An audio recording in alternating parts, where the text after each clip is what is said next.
अब बात है कि सर हम तैयारी कैसे करें। चलो अब बात करते हैं, बहुत डर लग रहा है, इसका क्या करें। ठीक है, तो अब ये है कि इतनी जल्दी कैसे और क्या करें, ये हाथ पैर फूले हुए हैं, क्योंकि आपका एग्जाम कब है। कुछ बच्चे तो ये हैं जैसे 27 का आपने भरा, 27 का वीक, जो 27 का वीक चुनेंगे ये मजबूरी में मिलेगा।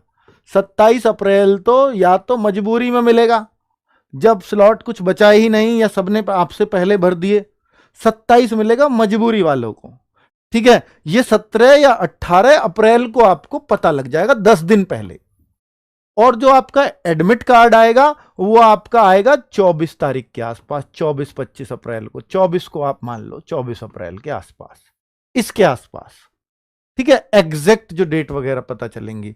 तो इतनी जल्दी तो भाई अब आपको क्या करना है, आपको ये सोचे कि मैं कुछ नया पढ़ लूं, मैं ये पढ़ूंगा, मैं वो पढ़ूंगा, उसका वक्त नहीं है। अब आप बात यह है कि आपने बहुत मेहनत की होगी अब तक, तो ही आपका सिलेक्शन होगा। हाँ, बीच में कुछ टच छूट गया था, बहुत सारे बच्चे एकदम से कट ऑफ से हो गए थे इससे, कुछ बच्चे यूपी पुलिस में भी लगे हुए हैं, कुछ बच्चे कहीं और भी लगे हुए हैं, अपनी तैयारियों में अलग अलग तरीके से लग रहे हैं।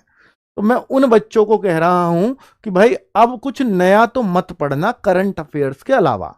अब आपको सिर्फ इतना पढ़ना है कि जो हमने पढ़ा था उसका रिवीजन बेस्ट तरीके से हो जाए, इतना हो जाए बस हमारे साथ। तो हम क्या कर सकते हैं, हमें दिख रहा है कि हम सबका रिवीजन करा दें। एक तो हम कराते थे अब से पहले कि 7 दिन पहले एग्जाम से गागर में सागर शुरू करते थे। तो हमने सोचा कि यार 7 दिन पहले शुरू करेंगे, बच्चे के पास रिवीजन के लिए वक्त नहीं बचता, उसको बच्चा फिर रिवाइज भी करता है। गागर में सागर की इंपॉर्टेंस एसएससी जीडी के अंदर बहुत है, तो हमने यही सोचा कि बच्चों पे भी लोड ना आए, और हम अपनी गागर में सागर अभी से अगर शुरू कर दें मंडे से ही, तो फिर क्या होगा कि बहुत सारा बच्चा जो लास्ट टाइम पे रिवाइज नहीं कर पाता वो भी अपना रिवाइज कर पाएगा। और 27 तारीख को हम एक रियल मॉक डाल देंगे। रियल मॉक मतलब जो आपका जैसा पेपर आ रहा है, उन क्वेश्चंस को तो हम आउट नहीं कर सकते, एसएससी का नियम है, लेकिन हम उसके जैसा एक रियल मॉक वाली फीलिंग आपको दे देंगे। वो जरूर आपको देना है। 27 तारीख को शाम को 8 बजे एक मॉक देंगे हम, जिससे आपको ये पता लगेगा अच्छा पेपर ऐसा आ रहा है। ठीक है, उन क्वेश्चंस को बिल्कुल आउट नहीं कर सकते हम, ना करेंगे, लेकिन पेपर कैसा आ रहा है इसका आइडिया आपको 27 तारीख के शाम के 8 बजे के मॉक में जरूर मिलेगा। वो जरूर करें आप उसको।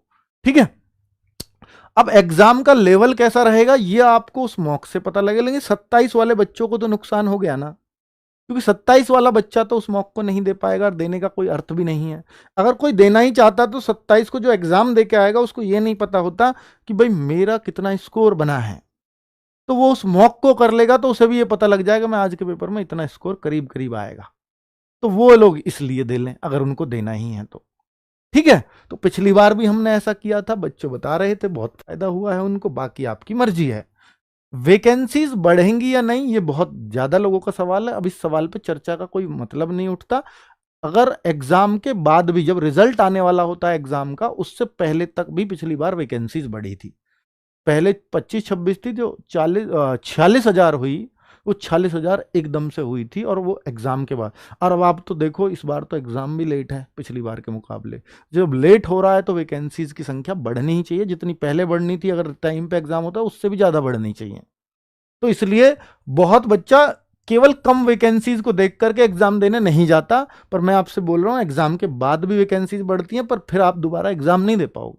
एग्जाम तो छूट गया तो छूट गया, तो इसलिए एग्जाम देने जरूर जाना, कम वैकेंसीज के चक्कर में या तैयारी कम दिन की मिली है इसलिए मैं छोड़ देता हूं, नहीं ये मत करना, ये मेरी आपको पर्सनल सलाह है। अब गागर में सागर, ये मैं चाहता हूं और आप बच्चों की भी सोच ये होनी चाहिए कि भाई अगर मुझे बेस्ट रिवीजन करना है तो फिर गागर में सागर को हम भी एक साथ लोड जो डालते हैं वो एक साथ ना डाल के इसको धीरे धीरे दें हम आपको, है ना। इसको हम चाहें कि भाई एक दिन वो हो जाए, एक दिन में जो 2-2 क्लास देते हैं, 12-12 घंटे बच्चों को पढ़ना पड़ता है और एग्जाम से जस्ट पहले, तो वो हम ना करके इसको थोड़ा लंबा चला दें, ऐसा कर सकते हैं। और जिससे रिवाइज भी आपको अच्छा हो जाए, क्योंकि और तो मुझे तरीका नजर नहीं आ रहा कि मैं दोबारा से अब कुछ और आपके लिए शुरू कर पाऊं। तो ऐसे ही मिनी मॉक टेस्ट की अगर मैं बात करता हूं, मिनी मॉक टेस्ट, तो भाई ये भी एक दिन में एक हो रहा था, इसको अब हम इसका प्रारूप ही बदल रहे हैं। अब आप देखो जो पेड वाले हैं वो भी इस पे ही शिफ्ट हो जाना अब, क्योंकि अब हम यही काम करेंगे फ्री ऑफ कॉस्ट।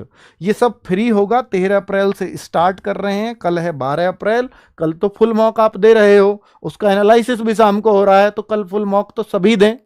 उसके बाद पता लगेगा कि अबे आपको कितनी जरूरत है। अगर समय की कमी पड़ती है तो ये जो चीज है, अगर आपने ये कर ली तो टाइम की कमी बिल्कुल नहीं पड़ेगी। ये टाइम मैनेज करने के लिए है। तो यानी मंडे में आपको मैथ्स और रीजनिंग के, अब तक एक दिन में एक हो रहा था, अब दो दो होंगे। ट्यूसडे में रीजनिंग और हिंदी के मिनी मॉक आपको देने होंगे, हिंदी और इंग्लिश। वेडनेसडे में मैथ्स जीएस, फिर थर्सडे में रीजनिंग हिंदी इंग्लिश, फिर फ्राइडे मैथ्स जीएस। तो इस तरह से चलेगा आपका मिनी मॉक, क्योंकि बड़े ही कम दिन बचे हैं और हमें बेस्ट यूटिलाइज करने हैं। तो मिनी मॉक के लिए आपको इस तरह से जुड़ना है, और ये शाम को रोज 7 बजे या 6 बजे, ऐसा ही कुछ टाइम है, 7 बजे ये रोज शाम को खोले जाएंगे। ठीक है बच्चों, सॉरी 6 बजे कर रखा है, नीचे लिखा हुआ है 6 बजे, 6 PM ये शाम को डेली आपके ओपन होंगे। तो इनको जरूर जरूर दें, इससे फायदा होता है कि आपका टाइम मैनेज हो जाता है ना। ठीक है, चलिए, थैंक यू वेरी मच, नमस्ते। मिलते हैं मंडे में गागर में सागर सीरीज के साथ। Thank you.